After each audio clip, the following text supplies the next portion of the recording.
Are Locked On Bearcats, your daily podcast on the Cincinnati Bearcats, part of the Locked On Podcast Network, your team every day.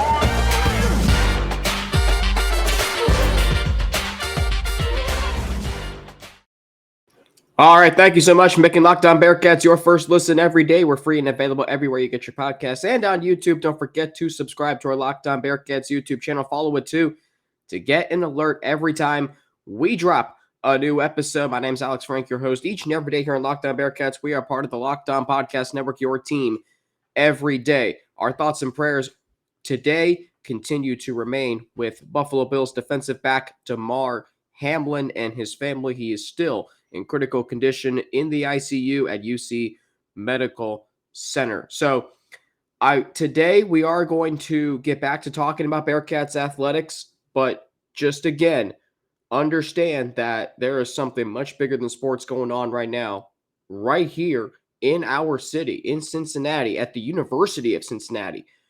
The University of Cincinnati, Scott Satterfield has hired 3 new position coaches, and we have a new offensive coordinator in Todd Manning. We have a new wide receivers coach in Josh Stepp, and Greg Gasparotto, whose role is undetermined, but he is coming from Louisville to make the 7th coach to come from Louisville to join Scott Satterfield's staff. So of the 10 on-field coaches and support staff members, 7 of them are from Louisville. And so my question is,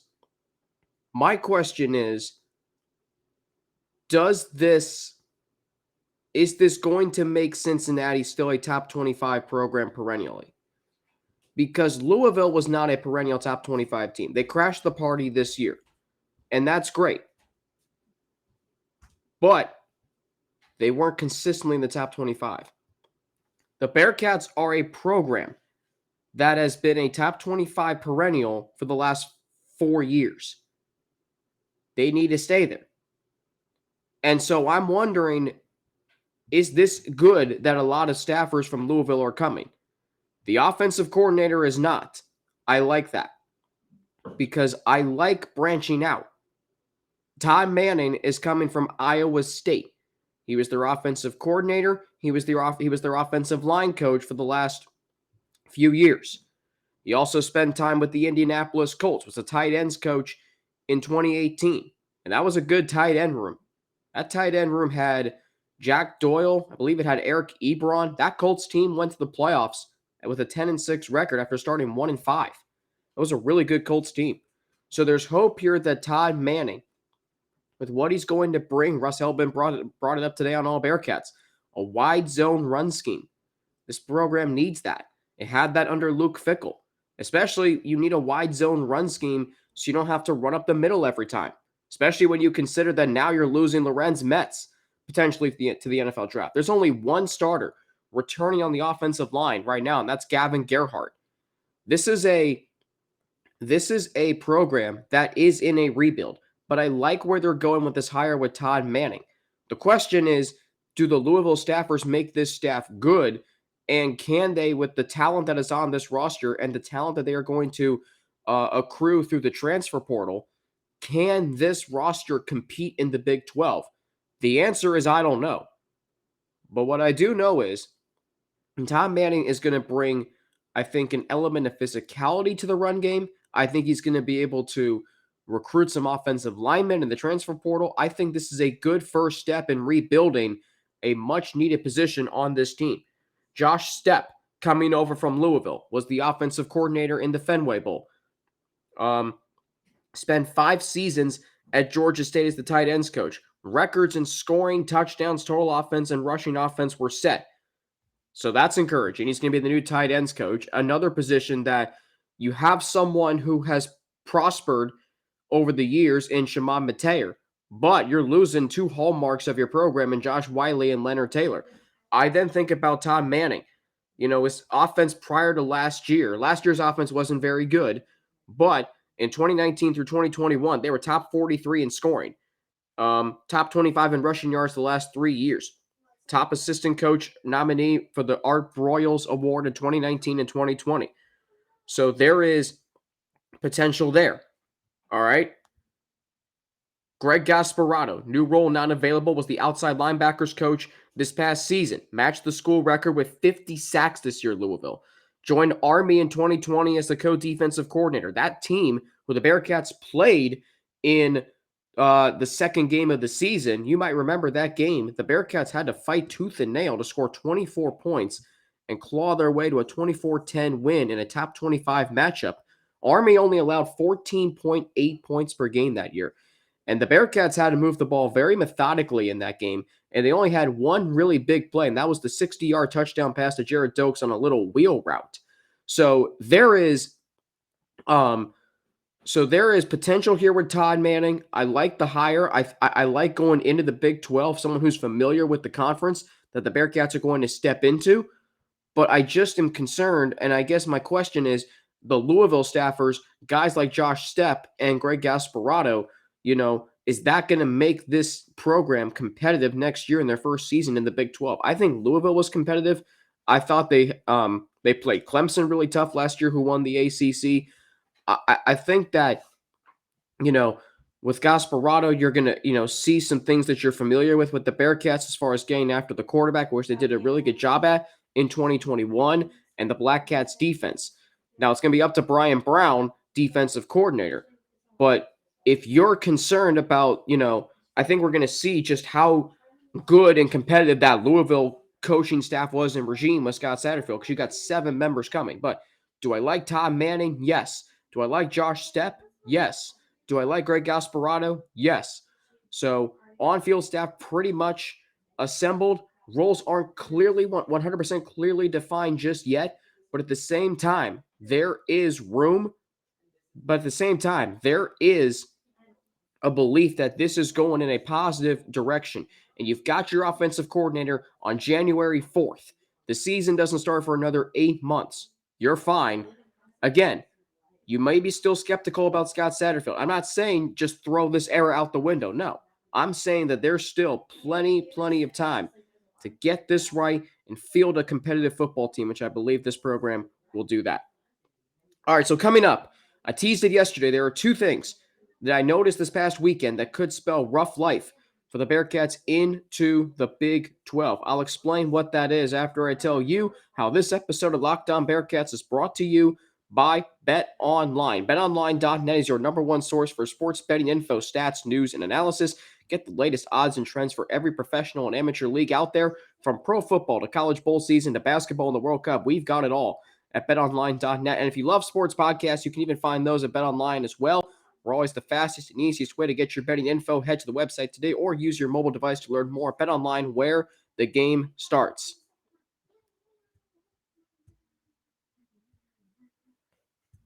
Thank you for making Locked On Bearcats your first listen every day. Make sure to check out Locked On Sports Today, the biggest stories around the sports world in 20 minutes or less, plus instant reactions, game recaps, and Locked On's take of the day. Locked On Sports Today, available on YouTube and wherever you get your podcasts. Alex Frank back with you, your host each and every day right here on Locked On Bearcats, part of the Locked On Podcast Network, your team every day. So the Cincinnati Bearcats are going to the Big 12 next year, and it got tougher over the weekend. So the Fiesta Bowl, the playoff semifinal between TCU and Michigan, which was a fantastic game. TCU, I'm going to give them credit because they won a big boys game. It proves that ground and pound can win in the Big 12 because there's an element of physicality to this league. Look at the box score from the game on Saturday. TCU ran the ball for over 200 yards against a very good Michigan defense. That Michigan defense had just come in after shutting down Ohio State. Like, that defense, and by the way, the big thing here is Jesse Minter, who was a front runner and one of the names being thrown around when Luke Fickell was fired. I'm sorry, that was incorrect. Jesse Minter, that was one name being thrown around after Luke Fickell left. Do you want him now? Because he just allowed over almost 500 yards to TCU. And TCU just got their teeth kicked in by Kansas State in the Big 12 championship. Like that game should have been, Michigan should have won that game by 20 points. They were the better team. They had more opportunities than TCU. The thing is, though, they didn't cash in. TCU did. And I give Max Duggan a lot of credit. I give Sonny Dykes a lot of credit. I give this team and I give this program and this coaching staff a lot of credit for what they did as almost a touchdown underdog against Michigan. And I say all of this because Jesse Minter was a name being thrown around. You wanted him to be the next head coach of the Bearcats. Well, after watching what he did against the Big 12 opponent, do you think he was going to be that great here at Cincinnati? I don't know. He may have been. He may go on to do great things wherever he is next year.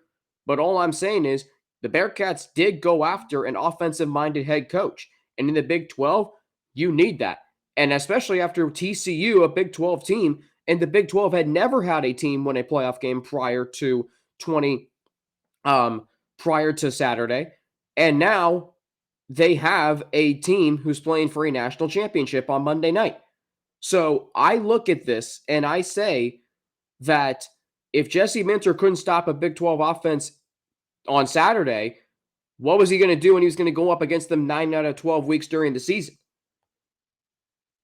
And a team in TCU who went 5-7 last year and had a first-year head coach, they were out-physicaled by Kansas State. All right, all they did against Michigan was, have 5 plays of 20 or more yards, including a 76-yard touchdown on 3rd and 7 when Michigan had all of the momentum in the world and they were bringing heat on Max Duggan and the pass was barely caught. That's what TCU did. 2 things here. Number 1, TCU has shown that it's going to be a very tough team to play against, not just this year, but next year. And 2, like I said, you wanted Jesse Minter, but how do you feel about him after this performance? Dual threat offense, which is exactly what Scott Satterfield is trying to create, and perhaps this should persuade you to give him a chance. That's all I'm going to say. Coming up, if the Bearcats struggled with Temple on the hardwood Sunday, oh boy. I'll get into all of that after a word from 2 of our sponsors. Back here, Locked On Bearcats, Alex Frank with you, part of the Locked On Podcast Network, your team every day. So, the Bearcats lose to Temple on Sunday. It was an ugly game. It was hard to watch after the Bearcats went up by 7. Who would you compare Temple to in the Big 12 right now? If you look at the Big 12 standings, which is without question the best conference, and this was on social media after the game. This was I've seen this mentioned many places, and I've heard it, and I'm going to say it right now. If you look at the Big 12 standings, Temple came into Sunday's game 7-7. The Bearcats had no business losing this game. If you go by record in the Big 12, right now, your closest team is probably Oklahoma State.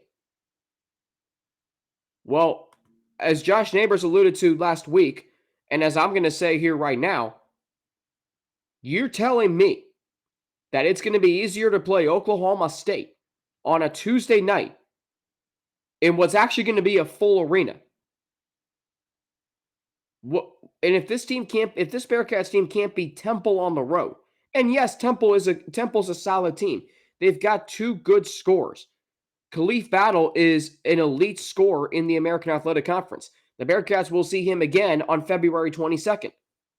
But if this team, who entered Sunday on a 4-game winning streak, was playing its best ball of the season, was so good offensively against Tulane, was getting better defensively, and then they give up 46 rebounds, including 12 on the offensive glass, or 14 rather. And Victor Locken was not the Victor Locken we know. And they just get bullied. What's going to happen when you go up against Oklahoma State?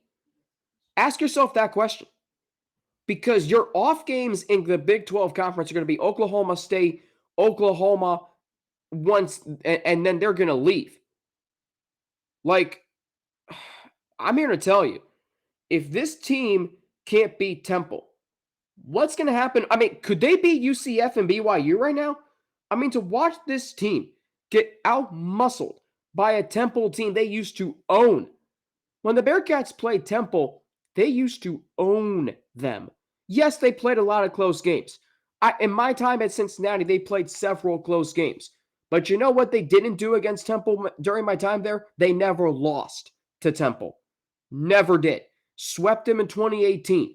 There was a close game on the road. Okay, fine. They crushed them by 34 at home.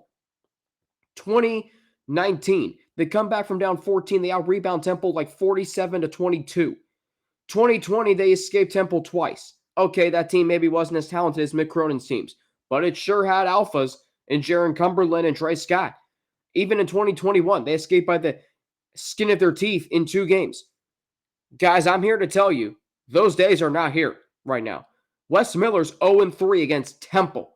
0-3 against Temple. He's 0-3 against Houston, fine. But he's 0-3 against Temple, a mediocre team. And it's not like the last 2 games have been close. They got beaten home last year, and they were down big early in that game. They were up 7 in this game. You're thinking, okay, this is good. And then the next thing you know, they're down by double digits late in the game. I want this program to succeed with Wes Miller. But then I see them play games like this, and it's like, where is this program going? Is it ever going to get back to the level that we're used to? Victor Lockett only had 4 rebounds. Odio Guama had 5 off the bench to lead the team. That's fine, but Victor Lockett only had 4. Giving up 12 second chance points. What are we doing? When this team gets behind, they panic. They don't have the it factor to get back into a game. As soon as something goes wrong, they start rushing shots. They don't rebound. They don't defend. I mean, they don't do a lot of things they do when they're playing well. And unfortunately, even in the American Athletic Conference, especially tomorrow night against a very good defensive Wichita State team, which Russ and I will have more about later today in our live room. I mean, this season, the Bearcats are 10-5. Great. It feels like it's hanging in the balance tomorrow night. That's where I'm at.